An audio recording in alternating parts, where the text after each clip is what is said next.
Hello అండి. అందరికీ నమస్తే. ఈరోజేంటి సడెన్‌గా కనిపిస్తున్నాను అనుకుంటున్నారా? ఇప్పుడు మీ అందరికీ తెలిసే ఉంటుంది. ఇప్పుడొచ్చిన యూట్యూబ్ రూల్స్ ప్రకారం కనిపించాలని. అందుకే బ్యాక్‌గ్రౌండ్ కూడా నేను చేంజ్ చేశాను. మీకు చదివేటట్టు వీలుగా ఉంటుందని అనుకుంటున్నాను. మన స్టోరీని ఆదరిస్తున్న ప్రతి ఒక్కరికి మనస్ఫూర్తిగా థాంక్స్ అండి. ఇంకా మన స్టోరీస్‌ని ఆదరిస్తారని మనస్ఫూర్తిగా కోరుకుంటున్నాను. చాలామంది కామెంట్ చేస్తారండి. నాకు ఆ కామెంట్లు చూసినప్పుడు చాలా హ్యాపీగా ఫీల్ అవుతాను. కానీ రిప్లై ఇవ్వడానికి కుదరక నేను ఒక హౌస్ వైఫ్‌నే కదా! మీలానే నేను కూడా. నాకు ఇంట్లో పని ఇవి అవి సరిపోతానే ఉంటాయి. ఒకసారి మీకు కూడా డైరెక్ట్‌గా వచ్చి మాట్లాడితే మీరు నన్ను చూసినట్టు ఉంటుంది. నాకు మీతో మాట్లాడినట్టు ఉంటుంది అని వచ్చానండి. కెమెరా ముందుకు రావాలంటే కొంచెం నాకు భయం. అందుకే ఫస్ట్ టైమ్ ఇలా వచ్చాను మీ గురించి. ఇంకా చెప్పాలంటే అప్పుడప్పుడు వస్తాను. డైలీ ఏం కాదు. ఆ! ఇంకా అంతేనండి. ఇంక మనం స్టోరీలోకెళ్ళిపోదాం. బాయ్. హలో అండి. అందరికీ నమస్తే. 'రావణ్ చెరలో సీత' పార్ట్ 3. రాము వాళ్ళు పూర్వీకులు. హైదరాబాద్ వాళ్ళే, హిందువులే. కానీ వ్యాపారం పరంగా రాజస్థాన్‌కి వెళ్ళిపోయారు. అలా ఆ రాజస్థాన్‌లో స్థిరపడి వ్యాపారంలో రాణించి ఒక పేరు మోపుకున్నారు. అక్కడ ఉన్న ప్రజలకు కూడా అవసరానికి ఆదుకుంటూ అక్కడ ఉన్న ప్రజలకి దేవుడుగా పాలించే రాజుగా నిలిచిపోయారు. నెమ్మదిగా వ్యాపారంలో రానిచ్చి తమకంటూ ఒక బ్రాండ్ అనేది నిలుపుకుని తనదైన పేరును నిలుపుకున్నారు వాళ్ళు.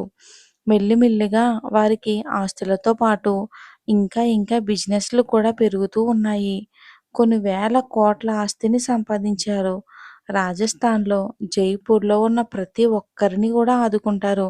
వాళ్ళకి ఏం సహాయం చెయ్యాలి అన్నా సరే అస్సలు వెనకాడరు. అలా వీళ్ళు ఒక రాజవంశీయులుగా అక్కడ పేరు మోశారు. నిజంగా ఇంకా చెప్పాలి అంటే అక్కడ ఉన్న ప్రజలందరూ కూడా వీళ్ళ కుటుంబాన్ని ఒక దేవుడుగా కొలుస్తారు. అంత మంచివారు. ఇక ఆ రాజవంశీకుల ఫ్యామిలీనే మన హీరోది. కొన్ని వేల కోట్ల ఆస్తికి మొదటి వారసుడు. చిన్నప్పటి నుంచి అమెరికాలో ఉండి తన చదువును సాగించాడు రామ్. ఇక ఒక ఏజ్ వచ్చాక చదువుతూనే తన ఫాదర్ బిజినెస్‌ని హ్యాండిల్ చేసేవాడు. ఇప్పుడు చదువంతా కూడా ఇక కంప్లీట్ చేసుకొని బిజినెస్‌ని తను హ్యాండ్ ఓవర్ చేసుకున్నాడు.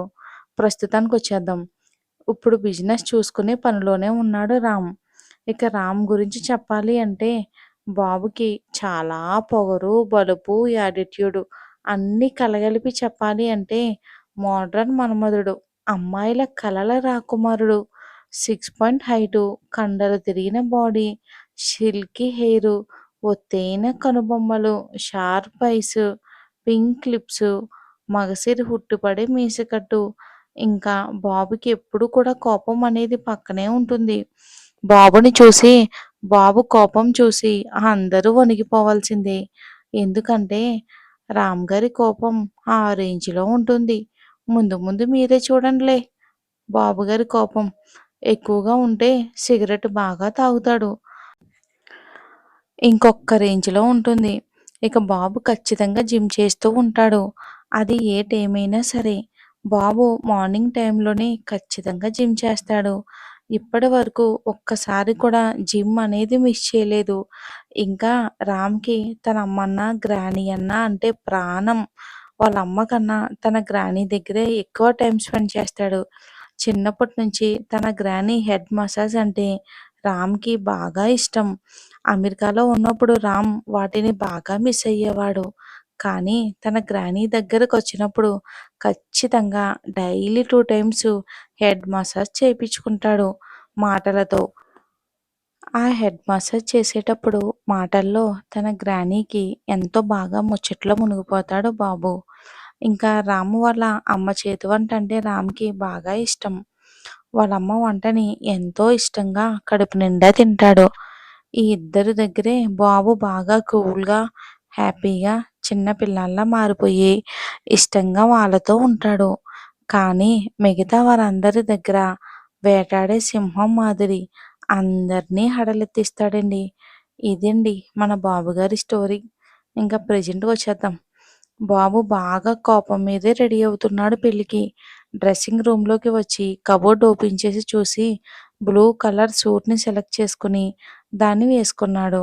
మంచి రాయల్ సూట్ వేర్ చేసి లెఫ్ట్ హ్యాండ్‌కి వాచు, రైట్ హ్యాండ్‌కి గోల్డ్ కడియంతో, లెఫ్ట్ చెవికి చిన్న స్టోన్ ఉన్న ఇయర్ రింగు. ఇప్పుడు బాబు ఎలా ఉన్నాడు అంటే చూడగానే చెప్పవచ్చు. నవయుగం మోడ్రన్ మన్మధుడు అని. రెడీ అయ్యి రూమ్ బయటకు వచ్చి తన గ్రానీ ఉన్న గదిలోకి వెళ్ళటానికి లిఫ్ట్‌లో ఫస్ట్ ఫ్లోర్‌కి వెళ్ళాడు రామ్. డోర్ తీసుకుని లోపలికి వెళ్ళగానే అక్కడ రాజారాం గారి మెడలో గోల్డ్ చైన్ వేస్తూ ఉన్నారు మహాలక్ష్మి గారు. వాళ్ళని అలా చూసి వావ్! రొమాంటిక్ కపుల్స్ అని కాంప్లిమెంట్ ఇస్తూ లోపలికి వచ్చాడు రామ్. ఏంటి కన్నా నువ్వు అని అంటూ తన చేతుల్లో మొఖాన్ని దాచుకుంటారు ఆవిడ. వాట్ తాతయ్య నువ్వు సిగ్గుపడవా అని కొంటిగా అంటాడు రామ్ వాళ్ళ తాతయ్యని చూసి.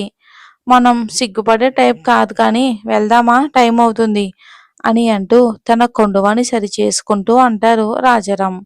హా తాతయ్య రెడీ వెళ్దాం పదండి అని అనగానే గ్రానీ మామ్ ఎక్కడా రెడీ అయ్యిందా అని అడుగుతాడు రామ్. హా కన్నా రెడీ అయ్యింది. హాల్లో వెయిట్ చేస్తున్నారు. పద అని ముగ్గురు లిఫ్ట్లో ఉన్న హాల్లోకి వస్తారు. సుప్రజ గారు పట్టు చీరలో నిండుగా తెలుగుదనం ముట్టిపడేలా పద్ధతిగా ఉన్నారు. Mom you looking very beautiful చాలా బాగున్నావు తెలుసా అని చిన్న కాంప్లిమెంట్ ఇస్తాడు రామ్. రామ్ దగ్గరకు వచ్చి నుదుటి మీద ముద్దు పెట్టి తన కళ్ళకు ఉన్న కాటుక వేలికి పెట్టుకుని రామ్‌కి చెవు వెనక పెట్టి మెటికలు విరిచి నా బంగారు కొండ అని తన కొడుకుని చూసి మురిసిపోతారు సుప్రజ గారు. ఏంటి మామ్ నువ్వు అని చిన్న స్మైల్ ఇస్తాడు రామ్. పెళ్ళికి ఇంకా లేట్ అవ్వడంతో కారులోనే ఎయిర్‌పోర్ట్‌కి బయలుదేరారు నలుగురు. కార్‌ని రామ్ డ్రైవింగ్ చేస్తున్నాడు. ఇక అలా నలుగురు కూడా ఎయిర్‌పోర్ట్‌కి వెళ్ళగానే అక్కడ వీళ్ళకి సొంత ఫ్లైట్ ఉండడంతో డైరెక్ట్‌గా ఫ్లైట్‌లోని హైదరాబాద్‌కి స్టార్ట్ అయ్యారు.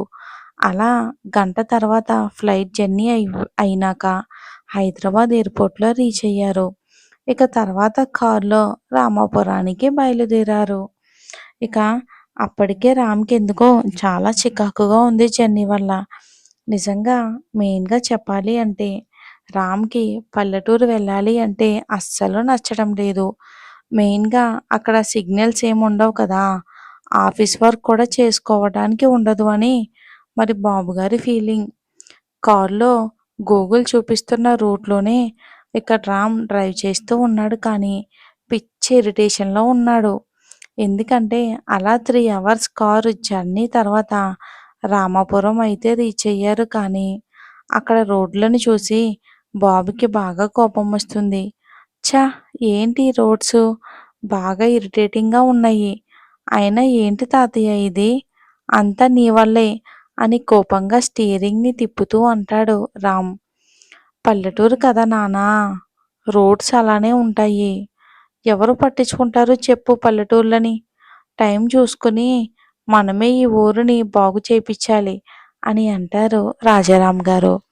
ఇక అప్పుడే మెల్లిగా చినుకులు కూడా స్టార్ట్ అయితాయి. ఇక జోరున వర్షం అందుకుంటుంది. ఇంకంతే ఇంక రామ్‌కి ఒక్క లెవెల్‌లో కోపం ముంచుకొస్తుంది.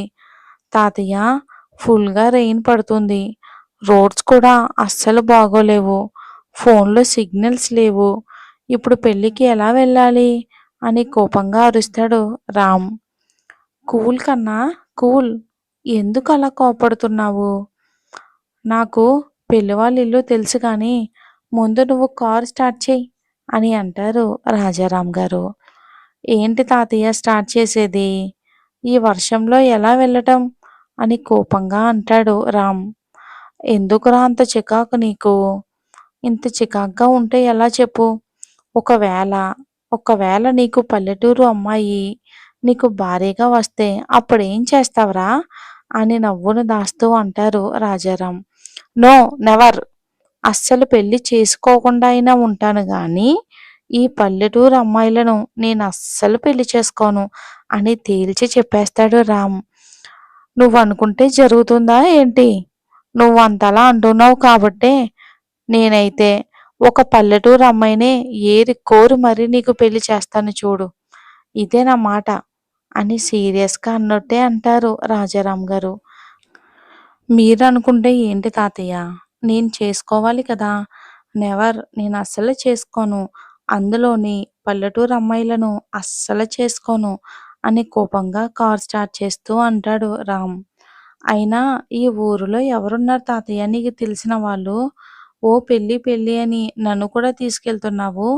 అని డ్రైవ్ చేస్తూనే ఒక పక్క నుండి అడుగుతాడు రామ్. సత్యనారాయణ చాలా మంచి వ్యక్తి. ఈ ఊరిలోనే వ్యవసాయం చేసే రైతు. ఒకసారి మీ నాన్న బిజినెస్ పని మీద ఈ ఊరికి వచ్చాడు. అప్పుడు మీ నాన్న ఏదో వర్క్ మీద రోడ్డు మీద నుండి నడుస్తూ వస్తూ ఉంటే సడన్‌గా ఒక బస్సు మీ నాన్న ఉన్న సైడ్‌కి వచ్చింది. అది మీ నాన్న చూసుకోకుండా అలానే నడుస్తూ ఉండగా ఇంక ఒక్క సెకండ్ అయితే బస్ తగులుతుంది అనగా సత్యనారాయణ అనే ఒక వ్యక్తి వచ్చి మీ నాన్నని సడన్‌గా పక్కకి లాగాడు. అంతే సెకండ్స్ తేడాతోనే మీ నాన్నని అతను రక్షించాడు. లేదంటే ఏం జరిగేదో కూడా ఊహించుకుంటేనే భయంగా ఉంది. అలాంటి వ్యక్తి మీ నాన్నని కాపాడేసరికి కృతజ్ఞతగా డబ్బిస్తానన్నా సరే ఆ వ్యక్తి తీసుకోలేదు. అతనికి ఆత్మాభిమానం ఎక్కువ. మాకతను బాగా నచ్చాడు.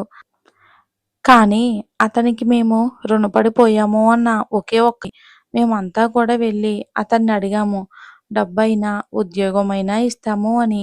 కానీ అతను సున్నితంగా నిరాకరించడంతో అసలు మేమేమీ కూడా చేయలేకపోయాము. కానీ అతనికి నాకు ఛాన్సొస్తే నేను ఖచ్చితంగా ఆ రుణాన్ని మాత్రం తీర్చుకుంటాను. అది ఎంత కష్టమైనా సరే తీర్చుకుంటాను. మీ నాన్నకి అతని మంచితనం నచ్చి ఎప్పుడైనా హైదరాబాద్‌కి వచ్చినప్పుడు ఇతన్ని కలిసి వెళ్తాడు.